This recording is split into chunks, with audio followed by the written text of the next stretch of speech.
ബാബൽ മന്ദബ് കടലിടുക്കിൽ പടക്കപ്പലുകളെ ആക്രമിച്ചത് അമേരിക്കയ്ക്ക് വലിയ ക്ഷീണമായെന്ന് യമനിലെ അൽസാറുള്ള പ്രസ്ഥാനത്തിന്റെ പരമോന്നത നേതാവായ സയ്യിദ് അബ്ദുൽ മാലിക് ബദറുദ്ദീൻ അൽ ഹൂത്തി പറയുന്നു. ആക്രമണത്തിന് ഇരയായ USS എബ്രഹാം ലിങ്കൺ എന്ന പടക്കപ്പൽ 100 കണക്കിന് മൈൽ ദൂരത്തേക്ക് അവർ മാറ്റിയിട്ടെന്നും അബ്ദുൽ മാലിക് അൽ ഹൂത്തി പറഞ്ഞു. ആക്രമണത്തിന് ശേഷം ഒരു അമേരിക്കൻ പടക്കപ്പലും ചെങ്കടലിലേക്ക് വന്നിട്ടില്ല.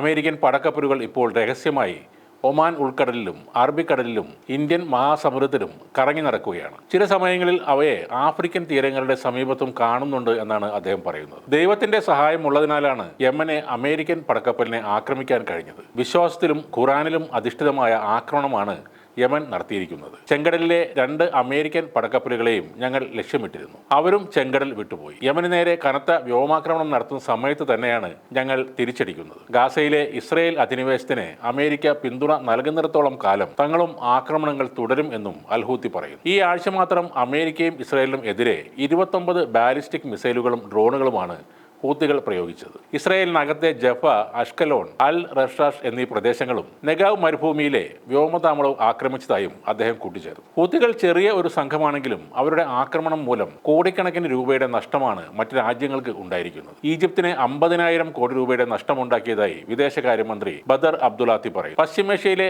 കടൽ വഴിയുള്ള ചരക്ക് ഗതാഗതത്തെ ഹൂത്തികളുടെ പ്രവർത്തനം അതീവ ഗുരുതരമായി ബാധിച്ചിട്ടുണ്ട്. ഹൂത്തികൾ കപ്പലുകളെ ലക്ഷ്യമിടാൻ തുടങ്ങിയ ശേഷം ചരക്കുകളുടെ കാര്യത്തിൽ മാത്രം ഏകദേശം 83 ലക്ഷം കോടി രൂപയുടെ നഷ്ടമാണ് വിവിധ രാജ്യങ്ങൾക്ക് ഉണ്ടായിരിക്കുന്നത്. 2023 ഒക്ടോബറിന് ശേഷമാണ് ചെങ്കടലിലെയും ബാബൽ മന്ദബിലെയും ഇസ്രയേലി താൽപര്യമുള്ള കപ്പലുകളെ ഹൂത്തികൾ ആക്രമിക്കാൻ തുടങ്ങിയത്. ഇത് പിന്നീട് അമേരിക്കൻ, ബ്രിട്ടീഷ് കപ്പലുകളിലേക്കും വ്യാപിപ്പിച്ചു. ബാലിസ്റ്റിക് മിസൈലുകളും ക്രൂയിസ് മിസൈലുകളും ഡ്രോണുകളും ഉപയോഗിച്ച് ഇതുവരെ 196 കപ്പലുകളെ ആക്രമിച്ചുവെന്നാണ് ഹൂത്തികളുടെ കണക്കുകൾ പറയുന്നത്.